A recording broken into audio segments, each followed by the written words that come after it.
అది 1970, 80 మధ్యకాలం. మేము మా నాన్నగారి ఉద్యోగరీత్యా ఒక ఊరు అని కాకుండా ఊరు తిరగాల్సి వచ్చేది. మేము ఏ ఊరు వెళ్ళినా పాపం మా అమ్మమ్మ మా కోసం అవస్థలు పడుతూ వచ్చేది. వచ్చిన ప్రతిసారి ఆ ఊరి ప్రజలకు వినోదాన్ని, మా అమ్మకు కోపాన్ని తెప్పించేది. ఒకసారి మేమున్న పల్లెటూరు పేరుకు పల్లెటూరే కానీ ఊరు చాలా పెద్దది.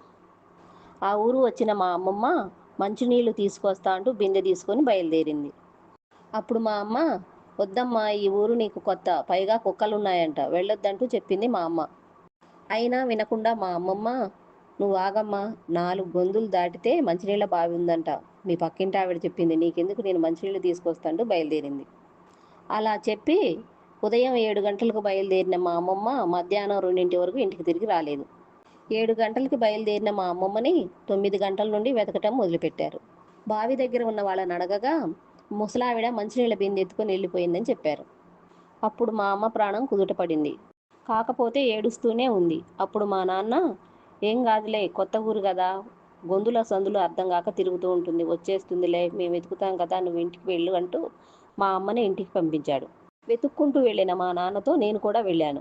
కనిపించిన ప్రతి ఒక్కరిని అడగటం మొదలుపెట్టాడు మా నాన్న. అప్పుడు వాళ్ళు ఉదయం చూసామని ఒకళ్ళు, గంట క్రితం చూసామని ఒకళ్ళు, ఇప్పుడే చూసామంటూ చెప్పుకొచ్చారు. మధ్యాహ్నం 2 గంటల సమయంలో బిందె పక్కన పెట్టుకుని ఒక అరుగు మీద కూర్చొని అటుగా వెళ్తున్న ఒక అతనికి కనిపించిందంట మా అమ్మమ్మ. ఉదయం మేము వెతుకుతున్నప్పుడు గమనించిన అతడు ఈవిడే అయి ఉంటుందని దగ్గరికి వెళ్ళాడంట. దగ్గరికి వెళ్ళిన అతను, "ఎవరు పెద్దమ్మ నువ్వు, ఏ ఊరు మీది" అంటూ అడిగాడంట. అప్పుడు మా అమ్మమ్మ, "ఈ ఊరు కాదు నాయన, మాది రామాపురం" అంటూ సమాధానం చెప్పిందంట. అప్పుడు ఆయన, "ఇక్కడెందుకున్నావు పెద్దమ్మ, ఈ మంచినీళ్ళ బిందె ఏంటి, మంచినీళ్ళు అమ్ముతున్నావా" అంటూ అడిగాడంట.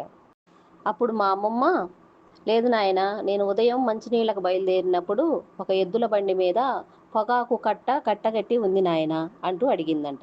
అప్పుడు అతను, "ఎందుకు పెద్దమ్మ నీకు పొగాకు కట్ట, కొనుక్కుంటావా" అంటూ అడిగాడంట. "లేదు నాయన, మా అల్లుడు గారు కొత్తగా ట్రాన్స్ఫర్ అయ్యి ఈ ఊరొచ్చారు. నేను నా కూతుర్ని మనవరాళ్ళని చూద్దామంటూ ఈ ఊరొచ్చాను. మంచినీళ్లు తీసుకొద్దామని పక్క వాళ్ళని కనుక్కొని బావికి వెళ్ళాను నాయన. వెళ్ళేటప్పుడు కొన్ని బండ గుర్తులు పెట్టుకొని వెళ్ళాను. కాకపోతే వచ్చేటప్పుడు అన్నీ బాగానే ఉన్నాయి కానీ బండి మీద పొగాకు కట్ట కనిపించలేదు" అంటూ చెప్పుకొచ్చింది అంట మా అమ్మమ్మ. అది విన్న అతను నవ్వుతూ, "ఇంతకి మీకు మీ కూతురి ఇల్లు కావాలా, పొగాకు కట్ట ఉన్న బండి కావాలా" అంటూ అడిగాడంట. "పొగాకు కట్టున్న బండే కావాలి నాయన, ముందుగా ఆ బండి వస్తుంది, తర్వాతే మా అమ్మాయి ఇల్లు వస్తుందంటూ చెప్పిందంట మా అమ్మమ్మ అమాయకంగా. అప్పుడు అతను నవ్వుతూ, "సరేరా, తీసుకెళ్తా" అంటూ చక్కగా మా ఇంటికి తీసుకొని వచ్చాడు మా అమ్మమ్మని. అది చూసిన మేమంతా సంతోషంగా ఉంటే మా అమ్మమ్మ దిగాలుగా కూర్చుంది. అప్పుడు అతను, "ఏంటి పెద్దమ్మ ఇంకా దిగాలుగా ఉన్నావు, పొగాకు బండి గురించా" అంటూ అడిగాడు. అవునన్నట్టు చూస్తుంది మా అమ్మమ్మ. అప్పుడు అతను, "పెద్దమ్మ, నువ్వు కరెక్ట్గా రెండో గుంది తిరగగానే కుడివైపు బండి కనిపించిందా" అని అడిగాడు. అవునన్నట్టు తలూపింది అమ్మమ్మ. "బండి మీద ఉన్న పొగాకు కట్ట తీసుకెళ్లి లోపల పెట్టింది నేనే, ఆ ఇల్లు మాదే" అంటూ చెప్పాడు అతను.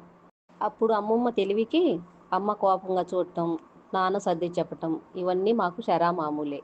ఇంకా మరెన్నో మా అమ్మమ్మ అమాయకపు ముచ్చట్లు మరో వీడియోలో చెప్పుకుందాం.